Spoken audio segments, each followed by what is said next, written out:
this is Wanda Dial. I am the CEO of Executive Childcare Consultants.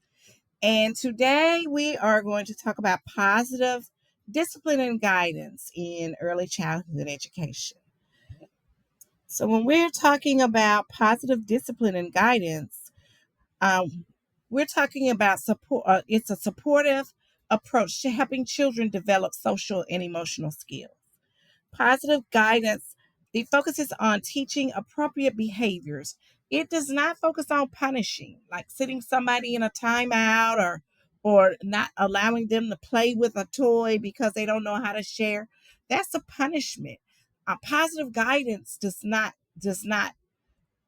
encourage teachers to punish children. It's a strategy where teachers teach children how to self-regulate. It helps children learn self-control and responsible decision making. And it also builds trust and supports healthy emotional development. So the what makes positive guidance different? It contrasts with traditional punishment based approaches, and I've already kind of talked about that a little bit.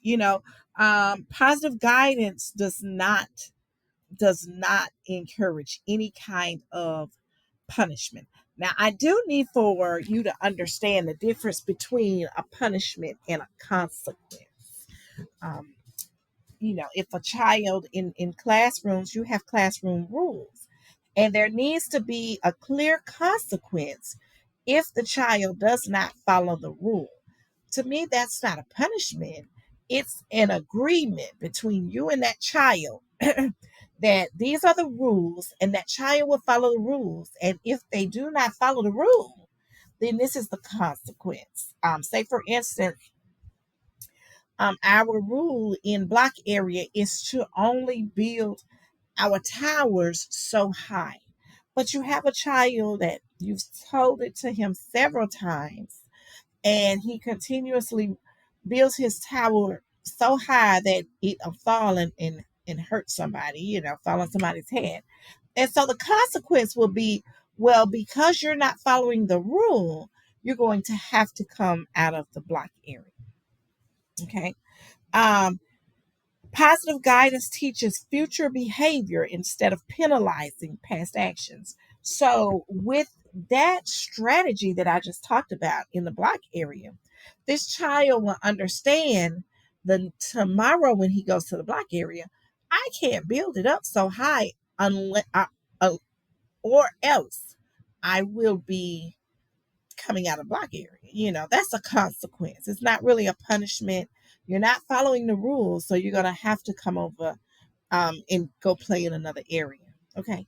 Positive guidance builds self-esteem and trust, and it focuses on problem solving and understanding. I think we kind of talked about that. So I want you to think about a time you experienced guidance as a child. Was it positive?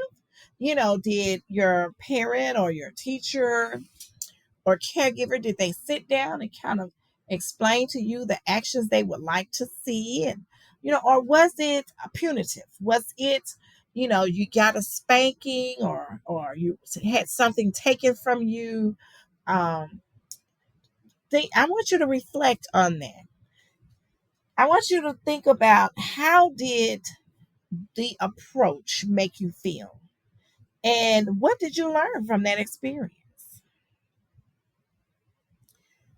Because when, as teachers working with young children who have really, really big feelings, and they do not understand those feelings and do not know how to self-regulate, they're not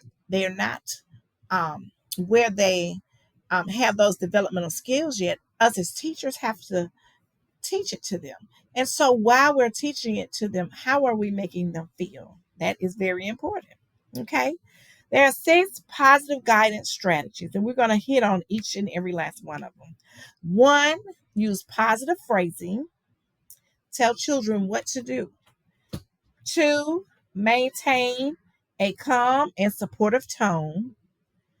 3, offer meaningful choices.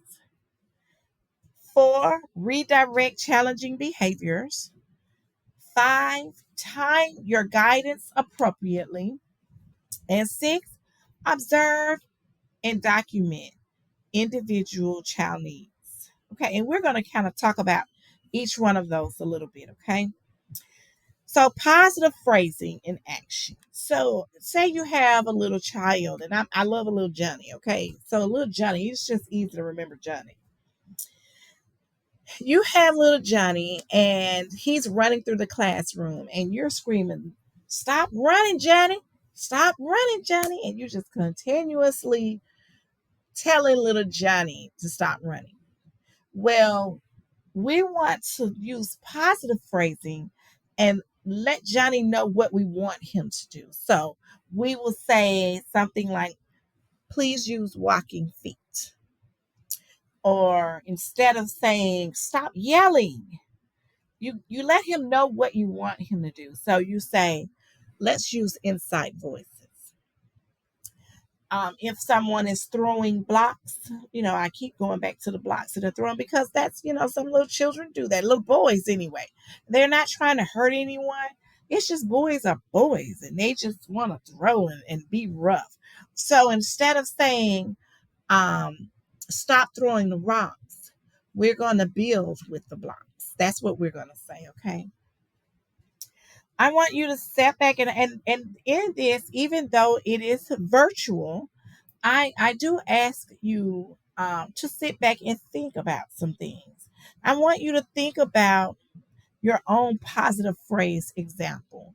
Um, if you're having a challenge in your classroom, I want you to think about some things that you can say in a positive way and for that child to understand what your expectation is. When we're telling children to stop running, we're not really telling them what to do. So if I stop running, what can I do? So instead, we'll say, uh, we're going to use walking feet. Okay. Offering meaningful choices. So when we offer meaningful choices to children, we're giving children a sense of control. And they need that. They need to understand that they do have some that well, they do understand that anyway. That's the reason why sometimes they give us these challenges. Because they understand I got this control over this lady. So you want them to give positive control, okay? So also positive discipline, it also encourages cooperation. And I'm going to give you an example of some control with a child. They need to feel it. When children learn how to say no, they understand that that word means something and it has some kind of control. They're 2 years old and they're telling you no. So they're learning at an early age that they have control. And you want for them to continue to think that they have control, but in reality, you're manipulating the environment and you have the control. And I'm going to tell you how you do that. Okay. So, say like it's time to clean up and everybody's cleaning up and you're singing the cleanup song, which I try not to sing the cleanup song because I notice children have sing that song for 2 hours and they haven't cleaned up anything. They're still playing. So I like to just walk around and say, "Hey, we're cleaning up right now. Let's clean up." So an example of giving them a sense of control is, "It's time to clean up. Would you like to put away the blocks or the books first?"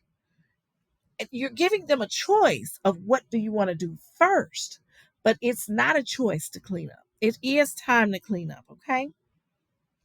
So let's talk about why is it important for us to offer choices.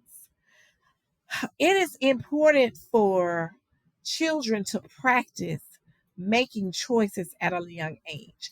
Have you ever seen anyone or gone out to lunch with anyone who just is indecisive? They cannot make a decision on their own. Where you want to go to eat for lunch? I don't know. Wherever you want to go. Well, what do you want to eat? I don't care. Whatever you eat, you know. So when you go into these restaurants, There are plenty choices there. You should know what you want. And so that's a skill that needs to be taught. And we as teachers will teach it to those children at an early age. Okay, redirecting challenging behaviors. That is a very big strategy. We are redirecting all day, every day. Redirecting recognizes the emotion behind the behavior. Say you have a child that keeps taking a toy from another child. Well, you would kind of, sometimes we have to put on, we wear many hats as teachers. You have to try to put on that psychology hat to understand this child and his actions. And a lot of times you'll figure out that that child is an only child and they don't know anything about sharing. So that's when we'll step in and model. Okay, provide alternative, appropriate ways to express feelings. So they're little people. They have very big emotions, and we cannot we cannot just ignore children's emotions. We have to acknowledge them and talk to them about it, and let them know appropriate ways to display it. So an example would be if a child is angry, you would talk to them and say, I see you're very angry. You can hit this pillow, or if you would like, you could squeeze a stress ball. One thing that I usually do in the classroom when my children are mad, I had a little bucket of Play Doh for them to go and get and squeeze and tear apart and rip it and do whatever they want. That is appropriate. It is not appropriate to hit our friends. It is not appropriate to hit our teachers. It is not appropriate to knock things over. So they knew that they had that choice when they're angry. When sometimes you have some children that really, really get very angry and have tempers. And when they're saying they're angry, I know as a teacher to get close to that child.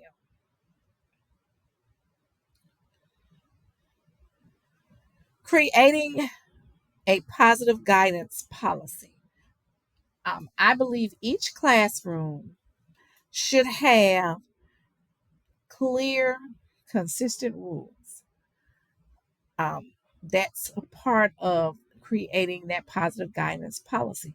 And it shouldn't be a secret to the children what the rules are. They should know your expectation. In my classroom, I go over those rules 4 and 5 times a day. I have different sets of rules when we're walking in the hall to the lunchroom. We go over the rule before we go into the hall. When we're in the lunchroom, we go over the lunchroom rules. When we're on the playground, I am walking around and we're talking about the playground rules. Um, when we're in group time, having our morning meetings, the children know the rules. It should not be a secret. And there should also be a consequence with the rule. In my classroom, when my kids are not, I don't request children to sit straight up crisscross. I don't expect that from children. We have children from different walks of life. Some of them are able to sit still for 10 minutes, and some of them really are not. It is a challenge for them to sit still, so they'll lay down. But the rule is you cannot talk while the teacher is talking. You cannot talk while a peer is talking. You can. I've had children to lay back, but I do, encourage them to sit up because you're missing out a lot. Because I write a lot when we're in morning meeting, and if you're stretched out, you can't see what we're writing and what we're talking about. So create an encouraging environment, prioritize safety, and maintain a predictable daily routine. And that is so very important. Children need to know what comes next. Even when you have a child that does not transition well, if you're consistent with a predictable daily schedule, eventually that child will be able to transition because they already know that this is what comes next. So that is the end of our training. I want you to think about um, what is one positive strategy that you'll try that I've talked about today. And I also want you to think about how can this approach support your children's emotional growth. Your exit ticket will be for you to define positive guidance. Send it to me in an email at wdow@executivechildcare.com, and I will send your certificate afterwards. But I want you to really think about it and write a paragraph about what positive guidance is, and then kind of think about what it will look like in your classroom. Again, I have enjoyed you. I have enjoyed you today, and I hope you've learned a strategy that you will try in the classroom. If you have any problems implementing anything that I've talked about, please reach out to WDIL at executivechildcareconsultants.com, and we will be glad to come out with you and walk with you through your positive guidance as well as help you with your positive guidance policy. It's been fun. I hope to see you soon. Goodbye.